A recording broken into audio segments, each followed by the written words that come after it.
भगवद गीता अध्याय 2 गीता का सार। दोस्तों, गीता के दूसरे अध्याय से हमें इमोशनल स्टेबिलिटी, आत्मा, मृत्यु, पुनर्जन्म, डिसीजन मेकिंग के बारे में सीखने को मिलता है और गुस्से का सबसे बड़ा रीजन और उसका सॉल्यूशन क्या है, कैसे आप किसी भी कंडीशन में खुश रह सकते हो और मेहनत कैसे करते हैं, यह भी आपको सीखने को मिलेगा।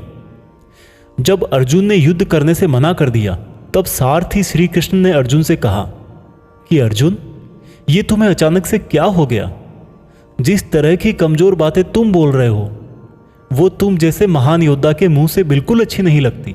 इसलिए अपने इस मन की कमजोरी को छोड़कर युद्ध के लिए वापस खड़े हो जा। अर्जुन बोले कि मैं किस तरह से अपने ही गुरुजी द्रोणाचार्य और दादाजी भीष्म पितामह को मारने के लिए अपना धनुष चला सकता हूं, क्योंकि ये तो मेरे लिए हमेशा से ही भगवान की तरह रहे हैं। इस युद्ध को करने से अच्छा है कि मैं भिखारी बन जाऊं, क्योंकि अपनों को ही मारूंगा तो जीत में भी मेरी हार ही है। मैं सही और गलत को नहीं समझ पा रहा, इसलिए मेरा मार्गदर्शन करो कृष्ण। श्री कृष्ण मुस्कुराकर अर्जुन को देखने लगे। भले कोई इंसान उनसे कुछ मांगे और वो दे ही ना, ऐसा भी कभी हो सकता है क्या? यहीं से शुरू होता है भागवत गीता का वो ज्ञान जो आपको भी अर्जुन बनकर ध्यान से सुनना और समझना चाहिए। श्री कृष्ण बोले कि अर्जुन, ये तुझे अचानक से क्या हो गया? तुझ जैसे इंसान को किसी दूसरे की मृत्यु को लेकर नहीं डरना चाहिए। और वैसे भी तुझे क्या लग रहा है, ये लोग तेरे मारने से मर जाएंगे और तू ही इनको मारेगा?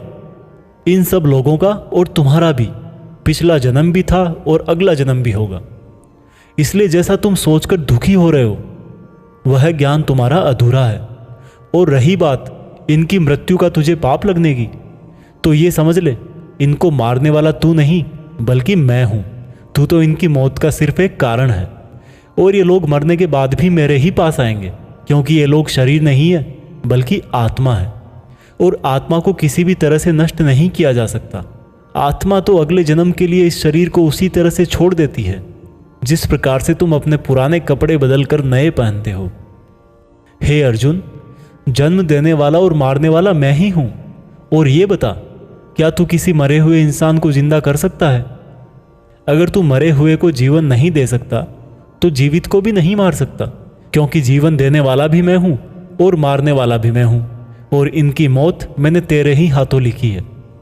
और अर्जुन, अगर तुझे ऐसा लगता है कि आत्मा भी मरती है तो ये जान ले कि आत्मा जैसे जन्म लेकर मरती है वैसे ही मरने के बाद प्रकृति का चक्र पूरा करने के लिए उसको फिर से जन्म लेना पड़ेगा। इस प्रकार से भी आत्मा नष्ट नहीं हुई। और जब प्रकृति ऐसे ही चलती है तो भला तू इसका जिम्मेदार कैसे हुआ? अर्जुन, जिस क्षत्रिय को जीवन में युद्ध करने का अवसर प्राप्त होता है वो ना केवल भाग्यशाली है बल्कि उसका तो धर्म और कर्म ही युद्ध करना है। और अगर तूने ये युद्ध नहीं किया तो इसका मतलब यह होगा कि तूने अपना धर्म और कर्म अच्छी तरह से नहीं निभाया और इसलिए तेरे नाम के साथ कलंक जुड़ जाएगा। और तेरे जैसे अर्जुन के लिए तो कलंक उसकी मौत से भी बड़ा है। जो लोग तुझे बहुत सम्मान दिया करते थे वही लोग तेरी बहुत बुराइयां करेंगे, तेरी वीरता पर सवाल उठाएंगे। इसलिए अर्जुन, तू सुख दुख, हार जीत और फायदे नुकसान को छोड़कर अपने विचारों को स्थिर कर और युद्ध के लिए धनुष उठा, जिससे या तो तू युद्ध में मारा जाकर मेरी ही शरण में आएगा या फिर विजेता बनकर धरती पर ही सुख भोगेगा। हे अर्जुन, तुमने आज तक जितना भी सीखा है वो मेरे इस ज्ञान के आगे बहुत छोटा है। तुम काम करने के पहले ही उसके परिणाम के बारे में सोच लेते हो, जबकि तुम्हें यह जान लेना चाहिए कि फल देने वाला मैं हूं और कर्म करने वाले हो तुम। तुम अपना काम करो, मैं अवश्य अपना काम करूंगा। इस बात पर अर्जुन ने श्री कृष्ण से सवाल किया कि आपने मुझे अपने विचारों को स्थिर यानी कि अपने इमोशंस और थॉट को कंट्रोल करने को कहा है, तो यह मैं कैसे करूं? इस पर श्री कृष्ण बोले कि जो व्यक्ति अपने मन की सभी इच्छाओं और अपने सभी कर्मों के फल के बारे में सोचना बंद कर देता है वही स्थिर बुद्धि कहलाता है। ऐसे व्यक्ति को ना तो खुद के साथ बुरा होने से दुख होता है और ना ही किसी अच्छे काम में खुशी होती है। जिसके मन से हर प्रकार का डर, भावना और क्रोध नष्ट हो गए हैं, जो शुभ अशुभ के चक्कर से बाहर निकल गया है, जो इस प्रकार से अपनी इच्छाओं को वश में कर लेता है जैसे कोई कछुआ खुद को खुद में ही समेट लेता है, उस मनुष्य की बुद्धि स्थिर हो जाती है, क्योंकि अपनी इच्छाओं के बारे में सोचते रहने से हमें वो इच्छाएं अच्छी लगने लगती है। इच्छाएं अच्छी लगने लगती है तो फिर उन इच्छाओं को पूरा करने का मन करता है। जब उन इच्छाओं को पूरा करने में कोई रुकावट आती है तो फिर हमें गुस्सा आता है, और गुस्सा आने से इंसान पागल हो जाता है, और फिर वो अपना कर्म और धर्म भूलकर खुद ही अपनी स्थिति से नीचे गिर जाता है।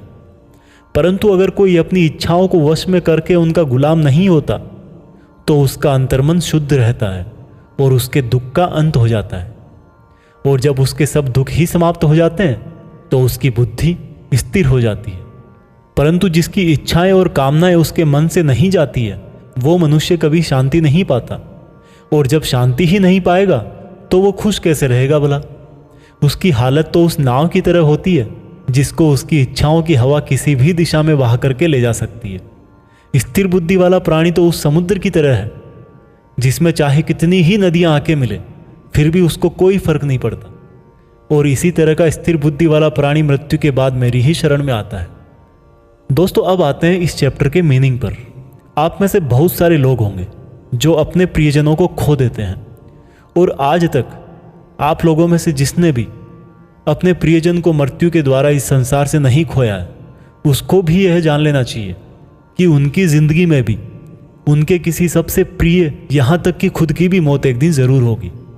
लेकिन इससे उदास होने की कोई बात नहीं है, क्योंकि खुद भगवान ने ही कहा है कि हम अपने जन्म से पहले भी इस दुनिया में नहीं थे और मौत के बाद भी नहीं रहेंगे, लेकिन उस समय हम किसी न किसी रूप में इस ब्रह्मांड में ज़रूर रहेंगे, और इसलिए हमें मौत से नहीं डरना चाहिए, क्योंकि या तो हमारा पुनर्जन्म होगा या फिर हम परमात्मा में हमेशा के लिए मिल जाएंगे। और जब सब लोग आखिर में एक ही जगह मिल जाएंगे तो फिर क्या भावुक होना। और यही प्रकृति का नियम भी है। और हम कोई शरीर नहीं है जो हमें डरने की ज़रूरत है। हम आत्मा है और उसी का अंश है जिसको हम भगवान कहते हैं। और अगर हमें बनाने वाला भगवान है तो फिर हमें उससे ही मिलने का प्रयत्न करना चाहिए। ये दुनिया तो मात्र उस ईश्वर का एक मायाजाल है। अब दोस्तों, अर्जुन डिसीजन नहीं ले पा रहे थे। जब भी हम कोई डिसीजन लेते हैं तो एक तरफ हमारा अटैचमेंट होता है और दूसरी तरफ वो होता है जो हमें करना चाहिए, और इसी मोह के चक्कर में हम वो नहीं कर पाते जो हमारा रियल काम होता है और जो हमें लाइफ में सफलता के रास्ते पर आगे ले जाता है। उदाहरण के लिए, अगर आपको घर से दूर पढ़ाई करने के लिए या सपने पूरे करने के लिए घर से दूर जाना पड़ रहा है तो आपको अपने परिवार का मोह छोड़ना पड़ेगा। इसी तरह से आपको हर डिसीजन में यह देखना है कि आपकी लाइफ में मोह कौन कौन से हैं और आपके कर्तव्य के लिए ज़रूरी क्या है।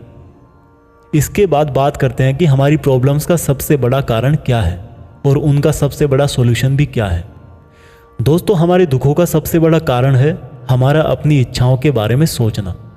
जब हम अपनी इच्छाओं के बारे में सोचते हैं तो समय बीतने के बाद हम उनको पूरा करने की भी कोशिश करते हैं, और जब वो कोशिशें नाकाम हो जाती है तो हमारे अंदर गुस्सा पैदा हो जाता है। और गुस्सा ऐसी चीज़ है जिसको अगर किसी ने शरीर छोड़ने के पहले नहीं छोड़ा तो कभी आप अपने जीते जी खुश नहीं रह पाओगे। आप हमेशा अपने आप को समस्याओं से घिरा हुआ ही पाओगे, क्योंकि ये दुनिया तो सिर्फ आपका ही रिफ्लेक्शन है। अब आप यह भी बोलोगे कि अगर ज़िंदगी में कोई इच्छा ही नहीं रखेंगे तो सक्सेस कैसे हासिल होगी, नाम कैसे कमाएंगे। तो दोस्तों, इसके बारे में भगवान कृष्ण ने कहा है कि सबसे पहले आप अपने कर्म को पहचानिए, यानी कि आपके लिए ऐसा क्या करना ज़रूरी है जो आपको अपना लक्ष्य प्राप्त करवाएगा, और उसके बाद सफल होने की उम्मीद या असफल होने का डर मन में पैदा किए बिना अपने काम को ऐसे करें जैसे वो काम आप नहीं बल्कि खुद भगवान कर रहे हैं। और इस तरह से आपकी हिम्मत कभी नहीं टूटेगी, क्योंकि आपको यह लगेगा कि ये काम मैं नहीं बल्कि मेहनत भगवान कर